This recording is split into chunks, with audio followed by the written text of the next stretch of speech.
தினம்தோறும் விளக்கேற்ற நல்ல எண்ணெய் இதயம் நல்லெண்ணெய். நாகை மாவட்டம் செருதூர் மீனவ கிராமத்தைச் சேர்ந்த 12 மீனவர்கள் மீது இலங்கை கடற்கொள்ளையர்கள் தாக்குதல் நடத்தி பல லட்சம் ரூபாய் மதிப்பிலான மீன்பிடி உபகரணங்களை கொள்ளையடித்த சம்பவம் பரபரப்பை ஏற்படுத்தியுள்ளது. செருதூரில் இருந்து நேற்று முன்தினம் கடலுக்கு சென்ற மீனவர்கள் நேற்று இரவு கோடியக்கரை அருகே வலை விரித்து மீன் பிடித்துக் கொண்டிருந்தனர். அப்போது அதிவேக படகுகளில் வந்த 4 கொண்ட இலங்கை கடற்கொள்ளையர்கள் கத்தி மற்றும் இரும்பு ராடுகளை ஏந்தியபடி தமிழக மீனவர்களின் படகுகளை சுற்றி வளைத்தனர். பின்னர் அவர்கள் படகுகளில் ஏறி பிடித்திருந்த மீன்கள், என்ஜின், ஜிபிஎஸ் கருவி, செல்போன் உள்ளிட்ட சாதனங்களை பறித்து மீனவர்களை தாக்கினர்.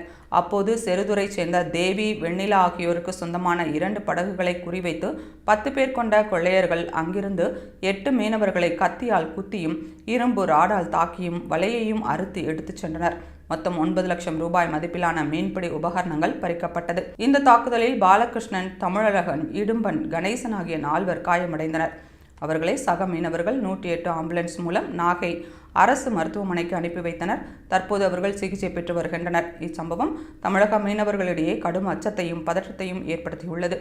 செருதூர் மீனவர்கள் மத்திய மற்றும் மாநில அரசுகளுக்கு உடனடியாக நடவடிக்கை எடுத்து தமிழக மீனவர்களை இலங்கை கடற்கொள்ளையர்களிடமிருந்து அட்டூழியத்திலிருந்தும் காக்க வேண்டும் எனவும் கோரிக்கை வைத்தனர்.